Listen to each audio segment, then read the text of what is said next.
What is going on, YouTube? Coach Harness here at Homegrown Football, and today I want to talk about how you install an offense in a week. So I was in this exact situation about 5 years ago when I got into coaching, and I was hired as a youth football coach at a small rural school, and that was really my main responsibility, was a 5th and 6th grade head coach for our school-sponsored team. And so that was my role. That's what I did. I had some I was basically on volunteering for the varsity and the junior high programs as well.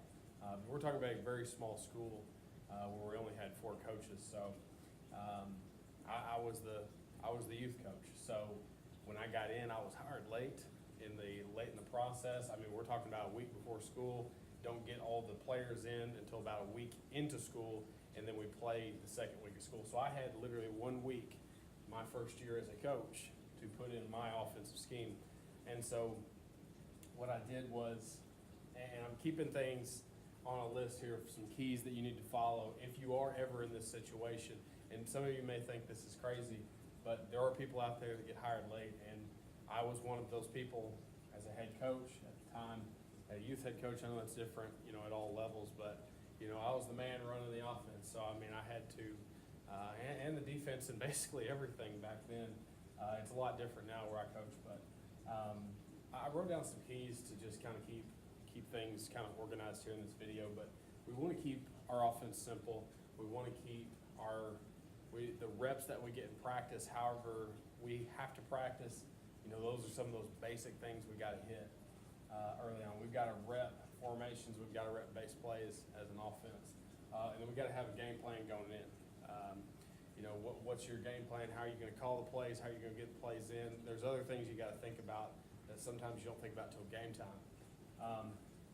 So I've kind of been a component of using what's called and this is just kind of what I've used as an offensive scheme in the past, and I've used several different ones, but I have, and this is like nothing that I've created. This is just something that I use, and I published this in a separate video on YouTube called the Pistol Diamond Offense, and how you kind of the basics of that. But basically, the pistol diamond. So we're in the pistol alignment with the quarterback and tailback, and then the diamond, we put 2 more.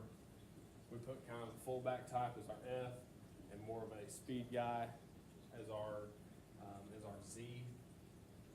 And then depending on your players, you can start to kind of build formations.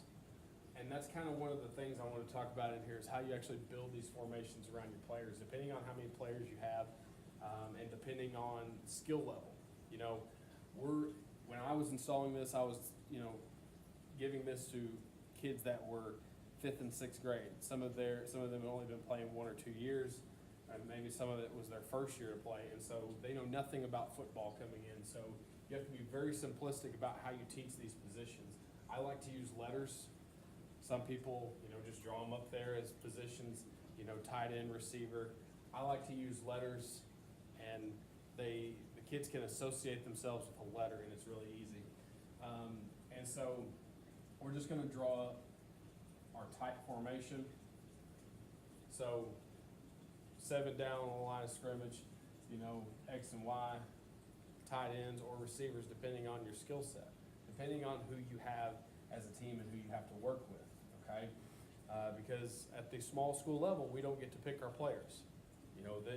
We have players that we have in the school, and that's who we have to go with. And so this is the offense that I installed. To me, this was the easiest thing for my players to get, and it works different for everybody. But our base, what is your base philosophy going to be? We wanted to kind of spread the ball out. We wanted to get our players in space. But when I first got into this, I had a lot of big kids. I had a lot of linemen, big tight end type kids that we were able to run our offense out of this formation. Or what we do, we get into our base look, where we just split our receivers out and kind of take the defense kind of apart a little bit there and make them spread out as well. I'm going to talk in a later video about formations, all the different formations you can use in this, and how you can build the formations around your kids and your offensive philosophy. But what I do is, jump out there the first day of practice. All right, offensive time, the kids have learned already how to get in the stance. They know kind of very simplistic things to do about their position. And now we come together and we start to look at, all right, this is our base formation. We give it a name. So we give it the name diamond. The kids associate the formation with the play and where they look like on this. So you get them in there, they're in the diamond formation. That's how the kids learn it. Okay? And then so, and if that's the only part of the offense you want to use, then you just use that. But what we do is obviously we name the formation. You want to name your formations. You want to make it meaningful when you name that formation. You don't want to name them after, it just really depends. And all of this is just, football jargon that you use. It really doesn't matter what you use, but how you build these formations around your kids, you have to make it memorable. And you got to keep it simple. You've always got to keep it simple. So if a kid's not getting that formation or they're lining up wrong, it's probably not working for you. Okay? Going into a game when you have a week to prepare, more than likely you're going into a scrimmage, or maybe you're playing your first game. Maybe it's real football. It's obviously it's real football, but this should be the first thing you do. All right, and then from that point on is you start to build your base plays. What's your base scheme?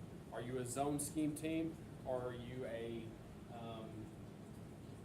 going to be a gap scheme? So you have to think about how you're going to teach your players how to block. You have to give them something very simple. Okay, let's just start with a simple zone scheme. Okay, and so we'll just put the defense in over front. We'll give a 4-2-5 look here. We'll just draw the 6-man box here. Drawing a simple zone scheme up here, and kind of one of our base plays that was really easy for us and is great in youth football was jet. And so what we did with jet was we just zone blocked, man over, zone block and man over. Okay, this guy's reaching here for the backside. We're trying to get under this nose. We want our center to be active and try to get to a linebacker if he can.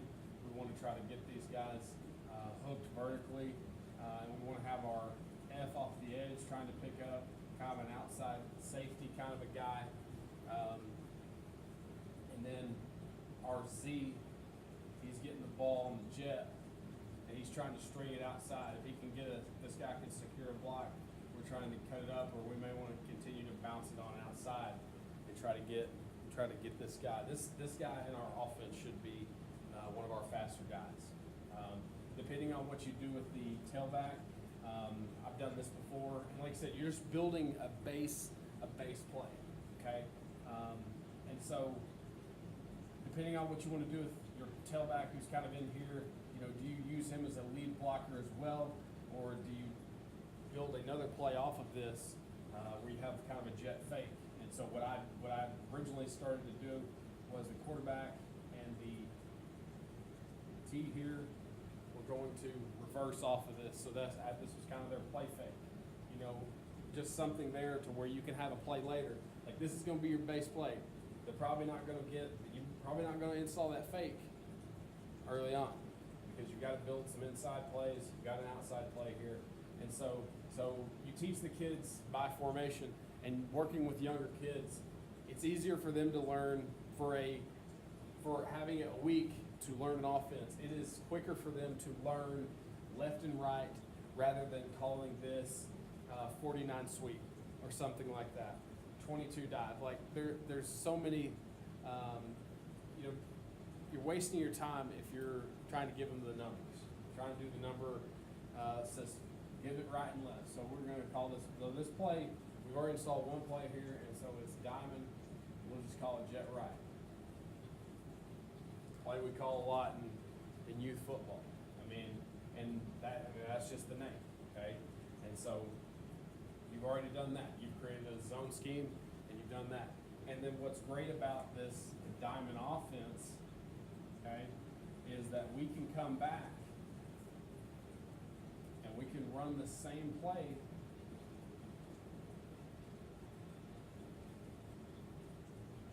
with our F, you know, do this as a square, let's try to computer for a quarterback. So, minus all the blocking up here, you know, we can run jet left, run this guy, same play. You're just building, and once you install one play, and the kids run it successfully, you know, then you have a second play. So technically now we have 2 plays that we've learned, and that's good for the first day. You know, once you have that down, you know, maybe that's all you need, okay? And then, like I said, rep those formations. Rep it with all of your players. You know, don't just leave your best players out there. You know, you've got to work your younger kids in. If you have younger kids on your team, everybody needs to be in their spot that they're possibly going to align with, okay? From that, you have to kind of come up with a plan for the rest of your week. If this was the first practice that we just drew up there and we figured out, all right, this is what we're going to run, that's what we just did. Now we have to have a plan for how we're going to plan out the week. So there's going to be a video that follows this that goes into the planning process of how you're going to actually install all of these plays, all these formations, and have enough to go in to your first game. Because into your first game, if you've only had your team for a week, you don't know how they are. You have no previous experience with them. So you're going to have to have a couple runs. I'm not going to give, you know, too much here, but you might want to have 2 to 4, you know, run plays. You know, being very, and really just depending on the scheme. You don't want to have a bunch of blocking schemes. You want to have maybe 1 to 2 at the most, okay? Something like power and counter are very easy to install. And we'll draw up power and counter in the pistol diamond offense later on. And really passes, maybe you have 1 to 2 passes, okay? Maybe you have a play action off of one of your plays, and then maybe you have, you know, something quick. You know, we don't want too much for our players in a week. We just want to install things that we need to be good at for the entire season. And so those are just some of the base things that we have to have. And maybe we don't even, and maybe we have a couple of formations. You know, if we just have the base alignment, let's just say we got base, you know, maybe that's all we need, all right? But, you know, maybe we get down in that goal line situation, we're about to score, all right, we tell the kids, all right, now we're gonna move in, we'll be in what we would call diamond tight, okay? And so you can build all these formations for what you need and how fast, and it's all up to your kids, you know. You gotta measure their learning level, you know, practice after practice, and just see where they've gone, okay, and see what they can remember, okay. You know, practice those live practice things, okay. Practice the game situations live in practice, so you know they break the huddle, they know where they're going to go, so on and so forth. So I hope this was a very helpful video. Stay tuned for the next video where we're going to break down how we're going to install this offense in a week, kind of break it down day by day.